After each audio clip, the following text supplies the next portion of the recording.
So hello dear student, কেমন আছো? I hope প্রত্যেকে ভীষণ ভালো আছো। আজকে আমরা পদার্থবিদ্যা এর যে পরিমাপ বা মেজারমেন্ট চ্যাপ্টার রয়েছে তার পার্ট টু, এই পার্ট টু পর্বে আমরা যে বিষয়টা নিয়ে ডিসকাস করব সেটা হচ্ছে একক একক বা ইউনিট, এই জিনিসটা নিয়ে ডিসকাস করব। ওকে, সো প্রথমেই আমরা জানবো যে একক বিষয়টা কি বা কাকে বলে। ওকে, চলো প্রথমে আমরা ডেফিনেশনটা একটু লিখে নিই। কোনো ভৌত রাশির কোনো ভৌত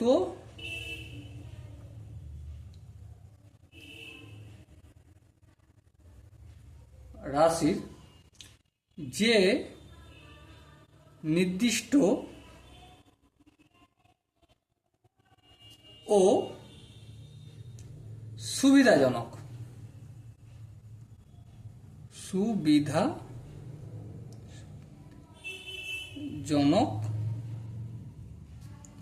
ঠিক আছে, সুবিধাজনক পরিমাণকে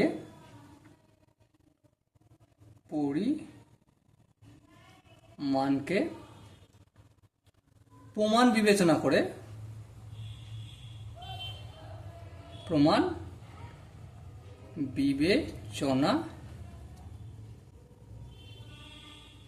করে তার সাপেক্ষে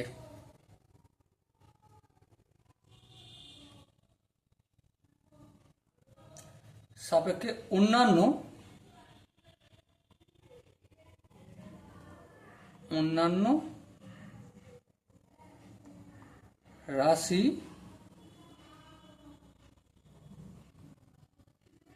গুলির পরিমাপ করা হয়।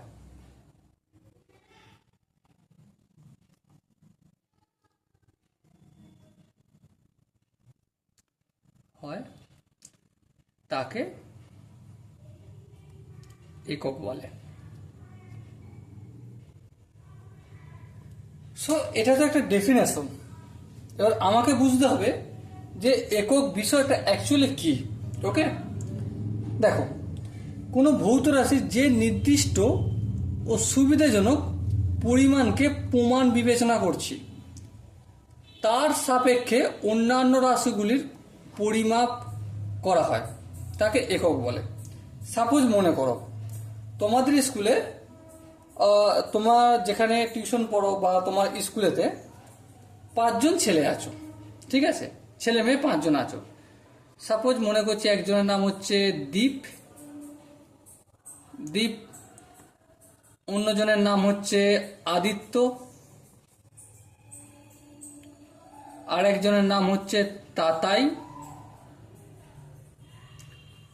একজনের নাম হচ্ছে তিথি, আর একজনের নাম হচ্ছে রেখা।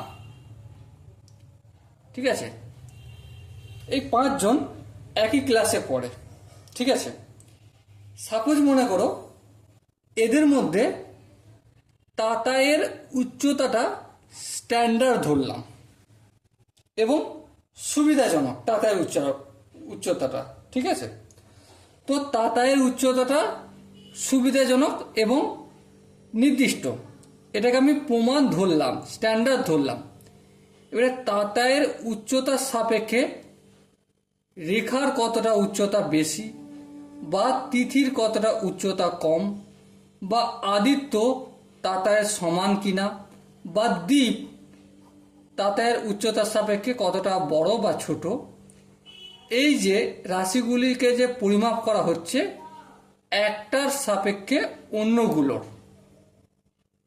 যার সাপেক্ষে করছি সেটাকে কি একটা নির্দিষ্ট নিতে হবে, ফিক্স নিতে হবে, কনস্ট্যান্ট নিতে হবে, কোনোদিন চেঞ্জ করা যাবে না। এবং যেই পরিমাণটা নিচ্ছি সেটা কি হবে, যেন সুবিধাজনক হবে। এই যে তাতায়ের উচ্চতাটা নিলাম, হাইটটা নিলাম, তাতায়ের উচ্চতাটা ফিক্স ধরে নিলাম। ঠিক আছে, ফিক্স ধরে নিয়ে অন্যান্য যে এই যে রেখা, তিথি, আদিত্য, দ্বীপ, তাতায়ের সাপেক্ষে যে রাশিগুলোর পরিমাপ করা হচ্ছে এটাকে কি বলা হচ্ছে? একক বলা হচ্ছে। এবার সাপোজ মনে করো এখান থেকে এখান পর্যন্ত একটা রেখা, এই রেখাটার ডিস্ট্যান্স বা দৈর্ঘ্য সাপোজ মনে করছি 1 মিটার। কি বললাম? 1 মিটার।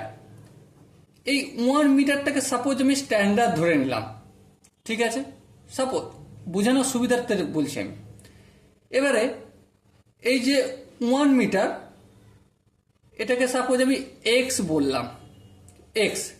সাপোজ মনে করো আর একটা এখানে রেখা রয়েছে যেটা হচ্ছে এক্স এর ঠিক ডবল, তার মানে 1 এর ঠিক ডবল হবে, তার মানে এটা হয়ে যাবে 2 মিটার। সো এই যে একটা রাশিকে, ভৌত রাশিকে নির্দিষ্ট বা কনস্ট্যান্ট ফিক্স ধরছি এবং সেটাকে ধরে অন্যান্য রাশিগুলোর পরিমাপ করা হচ্ছে, কিন্তু এই প্রথমটাকে কি করছি? প্রমাণ হিসেবে বিবেচনা করছি। তার সাপেক্ষে অন্যান্য রাশিগুলোর যে পরিমাপ করা হয় এটাকে কি বলছে? একক বলছে। ওকে, আই হোপ প্রত্যেকের অল্প বিস্তর বোঝা গেছে। সো এরপর দেখো, একক বৈশিষ্ট্যগত দিক থেকে একককে আমরা দুটো ভাগে ভাগ করব। কটা ভাগে? দুটো ভাগে। কিসের ওপর ভিত্তি করে? বৈশিষ্ট্যের ওপর ভিত্তি করে। বৈশিষ্ট্য, ওকে, বৈশিষ্ট্যের ওপর ভিত্তি করে আমরা দুটো ভাগে ভাগ করছি। একটা হচ্ছে প্রাথমিক, প্রাথমিক বা মূল একক, আর একটা হচ্ছে অপরটা কি? লব্ধ একক।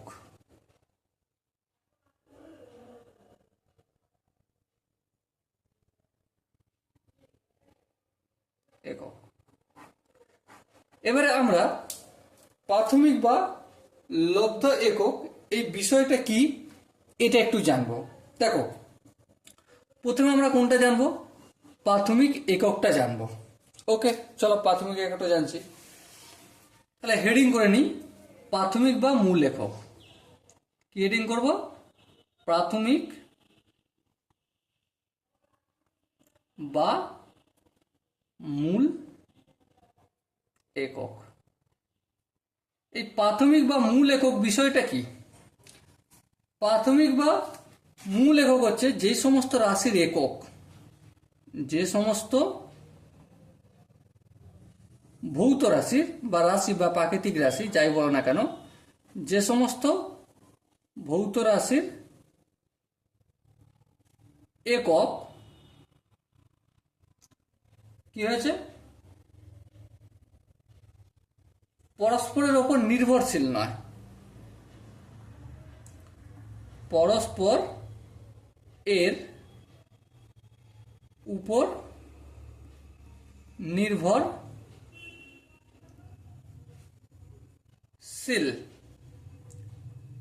নয়। সেগুলো কি? সেগুলো হচ্ছে প্রাথমিক একক বা মূল একক। আর লব্ধ এককটা কি?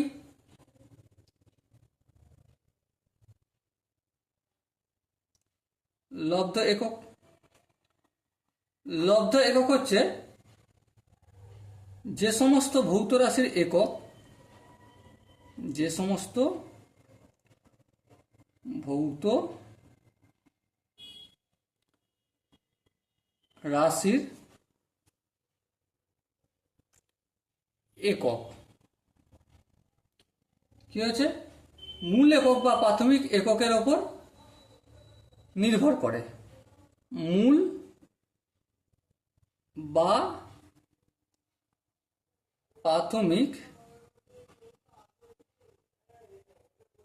এককের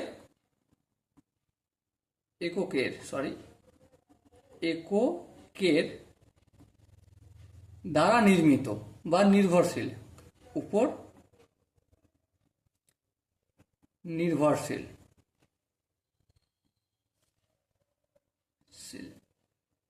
সেগুলোকে লব্ধ একক বলে। এবার দেখো, জিনিসটা আমাদের বুঝতে হবে। সাপোজ মনে করো দৈর্ঘ্য একটা ভৌত রাশি। হ্যাঁ, দৈর্ঘ্য একটা ভৌত রাশি। দৈর্ঘ্যের একক মিটার বা সেন্টিমিটার বা কিলোমিটার, যাই বলো না কেন, ঠিক আছে।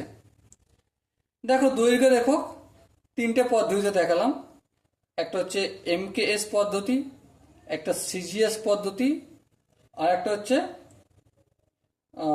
আরেকটা কি এসআই পদ্ধতি, ঠিক আছে। সো লক্ষ্য করো এখানে যে মিটার, সেন্টিমিটার বা কিলোমিটার যাই হোক না কেন দৈর্ঘ্যের একক, সেটা কিন্তু অপর কোনো এককের ওপর কি নির্ভর করছে? না, নির্ভর করছে না। এবার সাপোজ একটা উদাহরণ দিয়ে আমি যদি দেখাই, সাপোজ মনে করো কি বলবো, এক্সাম্পল, বেগ। বেগের একক কি? মিটার পার সেকেন্ড অথবা সেন্টিমিটার পার সেকেন্ড। দেখো, বেগের এককটা কার ওপর নির্ভর করছে? Metre per second. তো এখানে দুটো বিষয়ের উপর নির্ভর করছে, একটা হচ্ছে দৈর্ঘ্যের ওপর নির্ভর করছে, হ্যাঁ ঠিক, আর একটা কার ওপর নির্ভর করছে? সময়ের উপর নির্ভর করছে। তাহলে বেগের যে একক মিটার পার সেকেন্ড বা সেন্টিমিটার পার সেকেন্ড, এটাকে কি বলবো, মূল একক বলবো না লব্ধ একক বলবো? অবভিয়াসলি নির্ভর করছে মানে লব্ধ একক বলবো, তাই না? কিন্তু এই যে দৈর্ঘ্যের একক মিটার বা সেন্টিমিটার বা কিলোমিটার যাই বলো না কেন, এটা কি অন্য কারোর উপর নির্ভর করছে? না, নির্ভর করছে না। সেই জন্য দৈর্ঘ্যের এককটা কি আমাদের প্রাথমিক বা মূল একক বলা হবে। বেশ, এখানটা বুঝে গেল। এবার আমরা এককের বিভিন্ন পদ্ধতি সম্বন্ধে আলোচনা করব। দেখো, নর্মালি এককের যে পদ্ধতি আছে না, চারটে পদ্ধতিতে ব্যবহার করা হয়। একটা হচ্ছে এককের পদ্ধতি, একক প্রকাশের পদ্ধতি। একক পদ্ধতি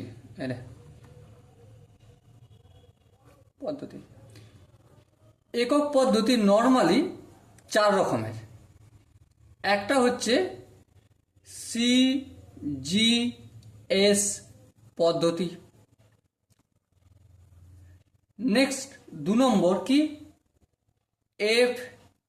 এফপিএস পদ্ধতি। নেক্সট 3 নম্বর হচ্ছে এমকেএস পদ্ধতি। আর 4 নম্বর হচ্ছে এসআই পদ্ধতি। ওকে, সো এখন আমরা সিজিএস পদ্ধতি, এফপিএস পদ্ধতি আর এমকেএস পদ্ধতি, এসআই পদ্ধতিতে অল্প বিস্তর একটু ডিসকাস করব। ওকে, চলো ডিসকাস করা যাক। প্রথমে আমরা সিজিএস পদ্ধতি নিয়ে ডিসকাস করি। কি নিয়ে? সিজিএস পদ্ধতি। দেখো, এই যে সিজিএস পদ্ধতি আছে না, C for centimetre, G for gram, আর এস ফর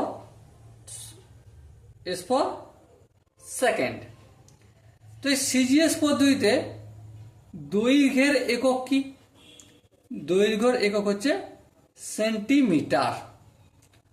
সিজিএস পদ্ধতিতে এই যে গ্রাম বললাম, গ্রাম কি? ভর, হ্যাঁ ঠিক, ভর।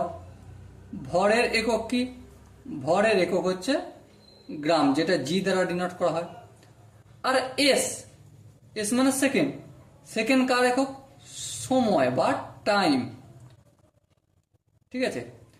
সো দেখতে পাচ্ছ সিজিএস, সেন্টিমিটার গ্রাম সেকেন্ড। এটা কোন পদ্ধতিতে হলো? সিজিএস পদ্ধতিতে হলো। আবার একইভাবে আমরা এফ পি এস পদ্ধতির যদি কথা বলি, এখানেও দৈর্ঘ্যের একক কি? ফুট। কি বললাম? দৈর্ঘ্যের একক ফুট, যেটাকে নর্মালি এফটি দ্বারা ডিনোট করা হয়। পি পাউন্ড, পাউন্ড হচ্ছে কার একক? ভর। পাউন্ড, POUND, পাউন্ড, যেটাকে কি দ্বারা ডিনোট করা হয়? IB। এবার সময়, সময় কি? এস, এস পর হচ্ছে সেকেন্ড, SECOND, সেকেন্ড হচ্ছে এস দ্বারা ডিনোট করা হয়। সো আমরা সিজিএস এবং এফপিএস পদ্ধতিতে দৈর্ঘ্য, ভর এবং সময় এর যে এককগুলো দেখলাম। এবার জানবো MKS পদ্ধতি। MKS পদ্ধতি, MKS পদ্ধতিতে এম ফর মিটার, মিটার হচ্ছে দৈর্ঘ্য, তাহলে দৈর্ঘ্যের একক কি? Metre, M. তারপর ভর, ভরের একক কি? কেজি। আর সময়, সময়ের একক কি? Second, for S. আবার একইভাবে আমরা SI পদ্ধতিটাও ডিসকাস করব। SI পদ্ধতিতে দৈর্ঘ্যের একক কি? যেটাই SI পদ্ধতিতে সেটাই কোন পদ্ধতিতে? সেটাই আমাদের MKS পদ্ধতিতে। তাহলে MKS পদ্ধতির দৈর্ঘ্য একক কি? মিটার। তাহলে এখানেও কি হয়ে যাবে? M for metre. SI পদ্ধতিতে ভরের একক, MKS পদ্ধতিতে ভরের একক 1 কেজি। বেশ। সময়, সময় MKS পদ্ধতিতে সেকেন্ড, এরও সেকেন্ড। কিন্তু এছাড়াও আরো কিছু কিছু একক নিয়ে আমরা একটু আলোচনা করব। যেমন তড়িৎ প্রবাহ মাত্রা। কি বললাম? তড়িৎ প্রবাহ মাত্রা। তড়িৎ প্রবাহ মাত্রা এর একক কি? অ্যাম্পিয়ার। অ্যাম্পিয়ার, যেটাকে নর্মালি এ দ্বারা ডিনোট করা হয়, এ, ক্যাপিটাল এ। ওকে। তারপর নেক্সট হচ্ছে উষ্ণতা। কি বললাম? উষ্ণতা। উষ্ণতা একক কি? কেলভিন। কি বললাম? কেলভিন। কেলভিনকে কি দ্বারা ডিনোট করা হয়? নর্মালি কে দ্বারা, ক্যাপিটাল। ওকে। নেক্সট হচ্ছে দীপন প্রাবল্য। দীপন প্রাবল্য। দীপন প্রাবল্যকে কি দ্বারা? ক্যান্ডেলা।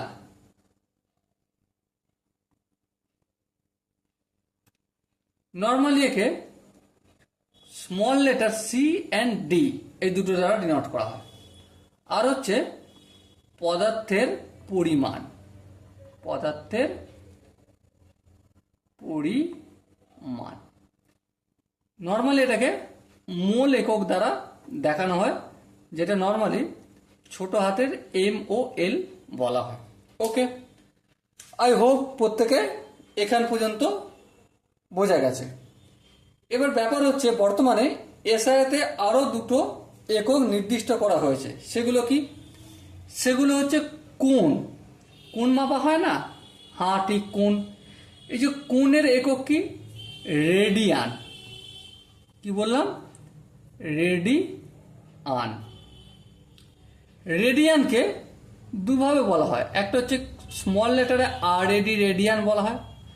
অথবা এই ধরো সাপোজ পাই পাওয়ার হচ্ছে সি, সো এই যে পাওয়ারের কাছে সি দেওয়া হয়, এটাই হচ্ছে রেডিয়ানের চিহ্ন। ওকে।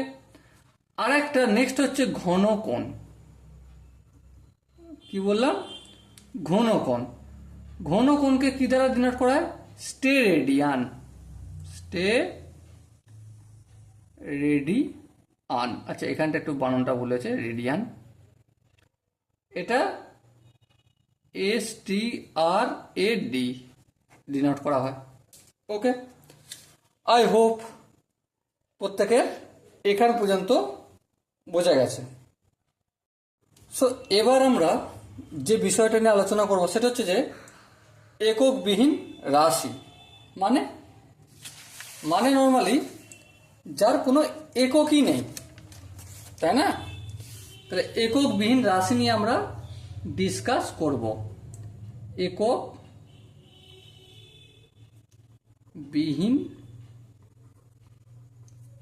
রাশি।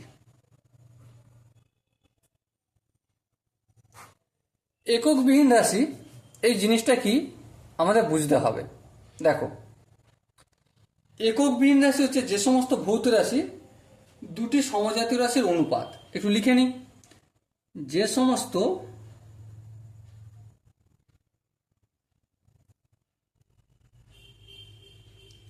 ভৌত রাশি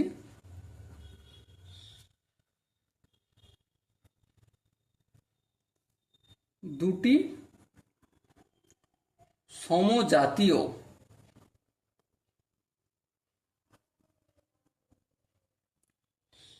রাশির অনুপাত,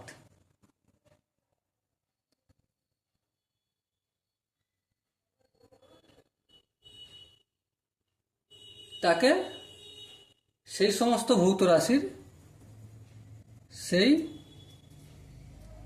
সমস্ত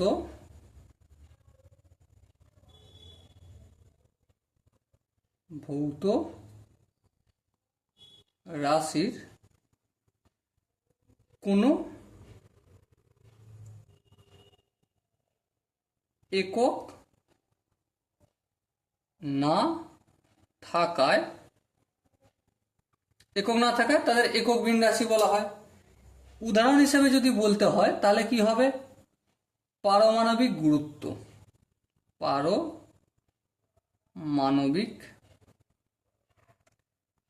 গুরুত্ব। আর কি উদাহরণ হতে পারে? আপেক্ষিক গুরুত্ব,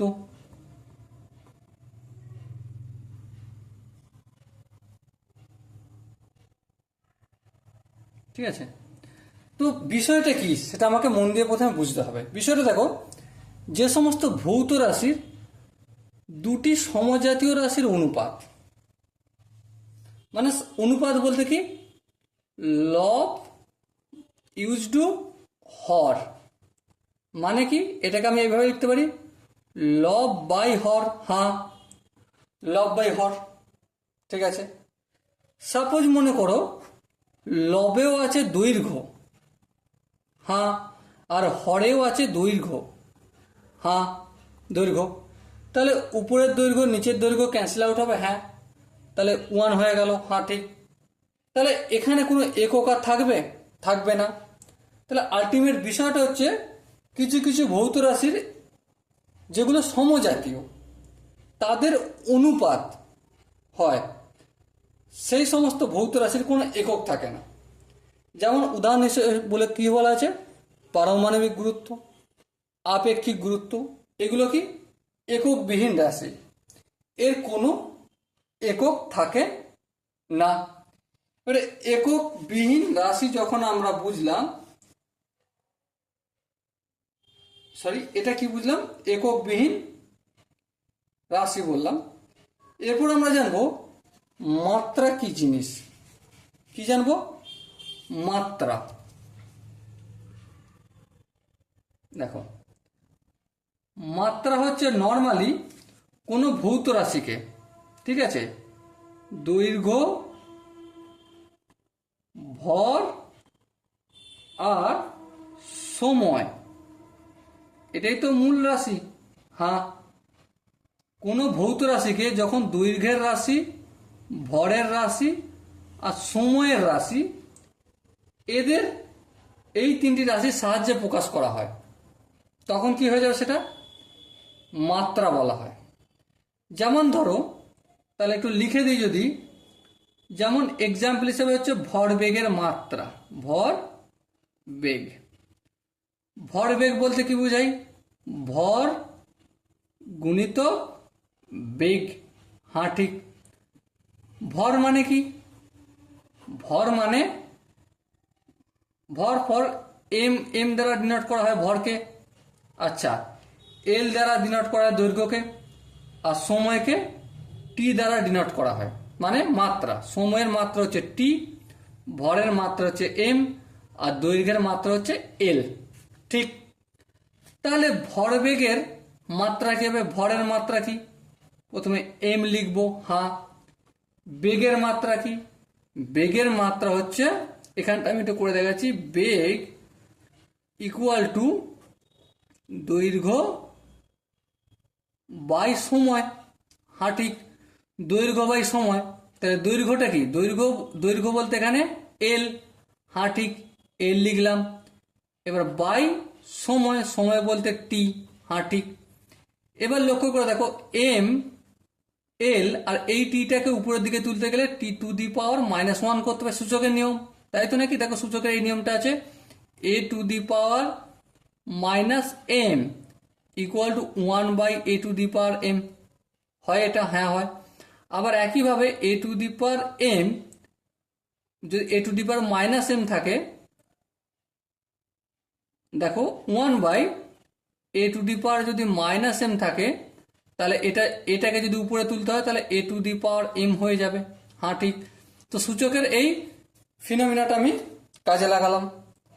তাহলে কোনো মাত্রা জিনিসটা কি? কোনো ভৌত রাশিকে দৈর্ঘ্যের মাত্রা এল, ভরের মাত্রা এম, সময়ের মাত্রা টি, এই তিনটে রাশির সাহায্যে যখন প্রকাশ করা হচ্ছে, তখন তাকে ওই রাশির মাত্রা বলা হয়। হ্যাঁ ঠিক আছে। আশা করি তোমাদের এটা মনে থাকবে, এবং যদি কোনো ডাউট থাকে তো কমেন্ট সেকশনে জানিও। এবার আমরা জানবো যে মাত্রাহীন রাশি, মানে কিছু কিছু রাশি আছে যার মাত্রা নেই। মাত্রাহীন রাশি। মাত্রাহীন রাশি কি? যে সমস্ত ভৌত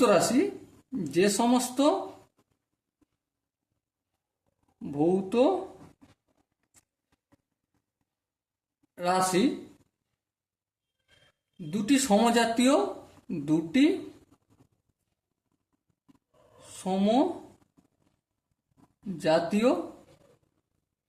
মাত্রার অনুপাত।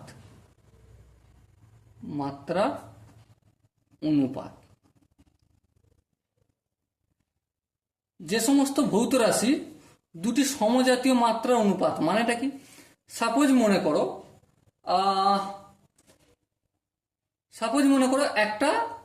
এখানে একটা রাশি আছে যার লব আছে এম আর হরও আছে এম। তাহলে এম তো কেটে যাবে। হ্যাঁ কেটে যাবে। তাহলে কোনো মাত্রা থাকবে না। যদি এক্সাম্পল আমাকে বলতে বলো যে দাদা এক্সাম্পল কি, তাহলে হচ্ছে আপেক্ষিক গুরুত্ব। কি বললাম? আপেক্ষিক গুরুত্ব। এই আপেক্ষিক গুরুত্বটা কি? এরকমই একটা মাত্রাহীন রাশি। ওকে, আই হোপ প্রত্যেকে বোঝা গেছে। যদি কোনো জায়গায় ডাউট থাকে কমেন্ট সেকশনে জানিও। প্রতিটা ডাউট এর জন্য একটা ডেডিকেটেড ভিডিও নিয়ে আসা হবে। দেখা হচ্ছে পরের সেশনে, পার্ট 3-তে। সেখানে আমরা যে বিভিন্ন রকম যে বড় বড় দৈর্ঘ্য মাপা হয় সেই সম্বন্ধে ডিসকাস করব। ওকে, ততক্ষণ পর্যন্ত ভালো থেকো, সুস্থ থেকো এবং জয় হিন্দ।